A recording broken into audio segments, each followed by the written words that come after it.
circulated, right? Okay, when he talks about cinema in Senegal, right,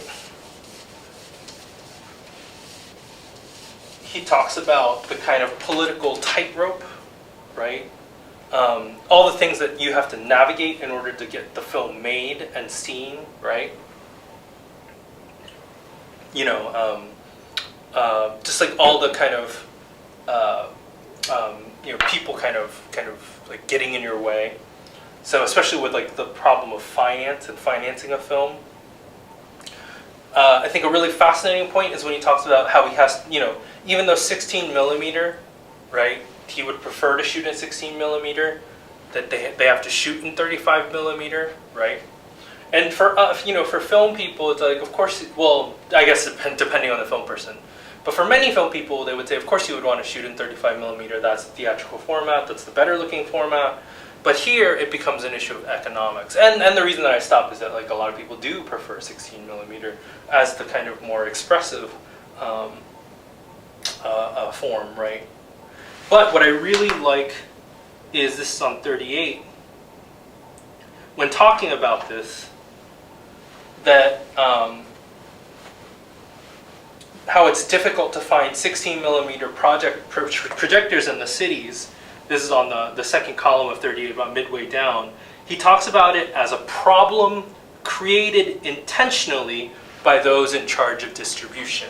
Now think about this. We have two companies that are French companies that are in charge of distribution of cinema in Senegal.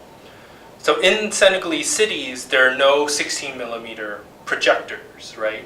Of course, the companies are going to say, that's the universal format, why would we even have 16 millimeter projectors? But the effect of that, you know, regardless of what it is rhetorically, it's making it more difficult for national domestic filmmakers to get their films seen in the cities, right?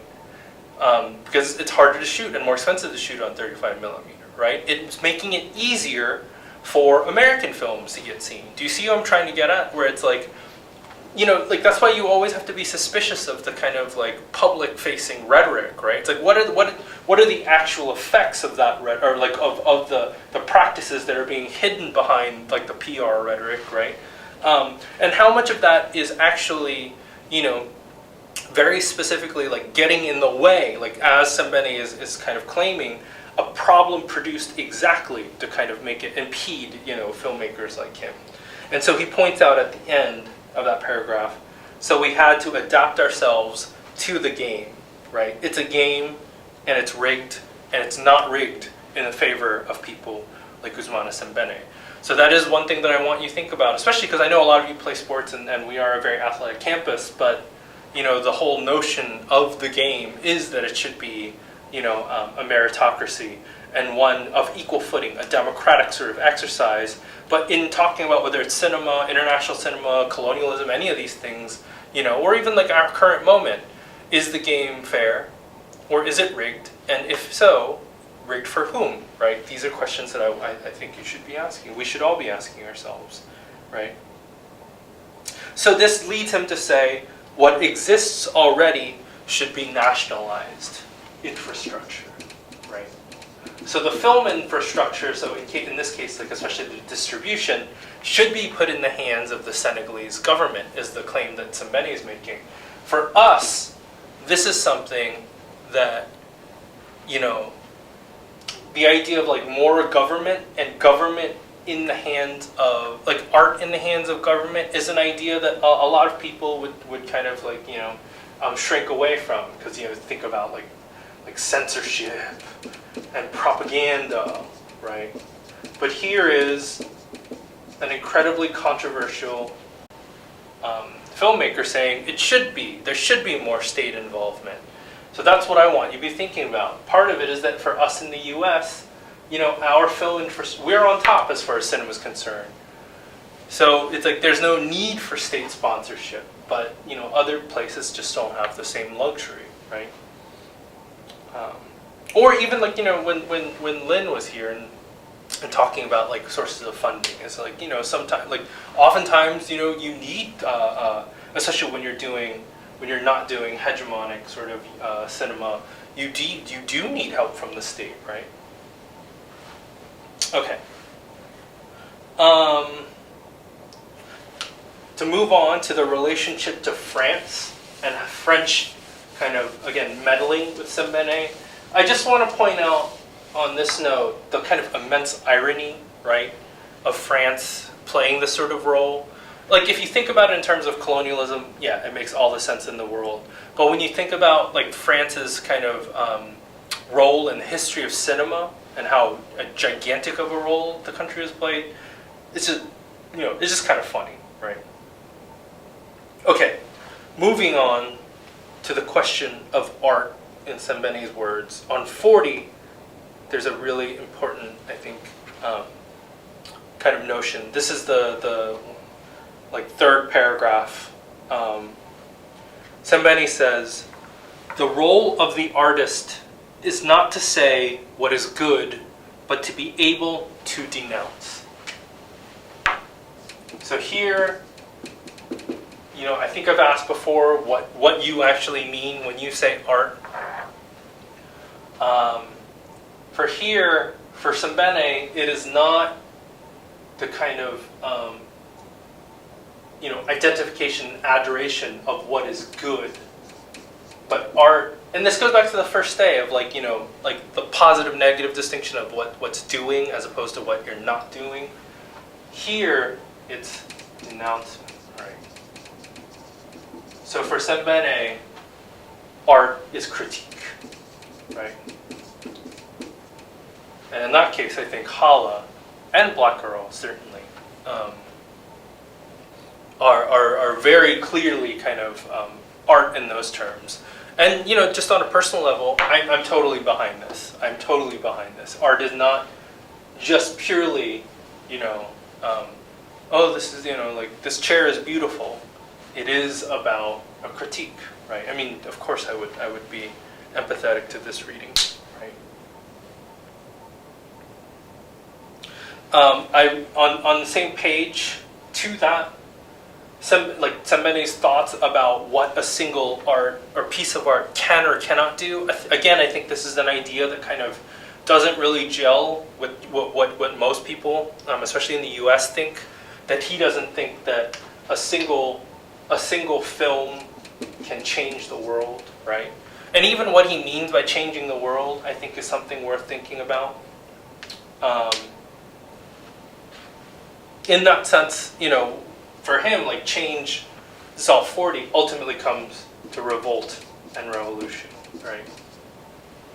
Which goes back to, the kind of critiques that he has, especially, making sense in terms of, French colonialism, right? Over the kind of resistance to a domineering power, right? Which is why he invokes Marx, Lenin, and capitalism, right? Oh, my nose. We've already brought this up, just moving on, but his knowledge of film history, right? But here's another critique that I also appreciate. Just his boldness in general. But the critique of education, right, on 40, when asked about his training in Russia, this is the last full paragraph, their teaching is socialist or communist, just as teaching in America is linked to the establishment, right? So, this kind of goes back to their claim that Sembene is this kind of own person. There's a similar sense. It's like, he's taking on kind of, or there's kind of a Marxist through line through his work, but at the same time, it's like his own kind of understanding of that stuff. It's not just him sort of blindly following, let's say, kind of like his Soviet training, right? But in a similar sense, U.S. education for him is the establishment, which is to say that what is the role of education? It's to maintain the status quo, right?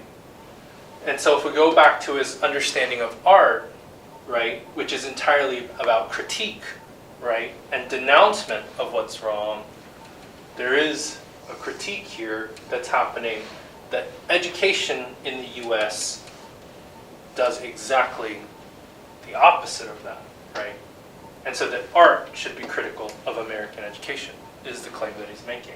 And to think about the fact that he's doing this at Wisconsin-Madison, right, at an American university, it's a bold statement, right? I wonder if you or I would have the courage to do the same, right? And then finally, explicitly, right, he brings up the issue of gender and the role of African women, right, as opposed to African men. And we see this, right, in his films too. But their part in history, especially anti-colonial history, that they're the ones that have been really on the front lines, whereas the men like Hajdi were the ones that were collaborating, right, and kind of part and parcel of the colonial machine. So, I mean, that's the kind of note I'll leave on, is just, I just want, like, as we kind of move away from Senegalese cinema and Ousmane Sembene, is I don't want us to leave behind these sort of questions of art, but also, you know, how he ends with, like, you know, in relation to change and critique and political action, the role of the people, right, the actual people. And again, like, it makes sense that he would think that it's not necessarily, you know, like the filmmaker that changes the world or the single work of art. Like, it's very clear he doesn't have that kind of sense of self-importance, but the people themselves. And for him, the way that happens, right, he says it explicitly, is the people in the streets. Okay, so I'll see you on the discussion boards. Let me know if you have any questions, and have a great weekend.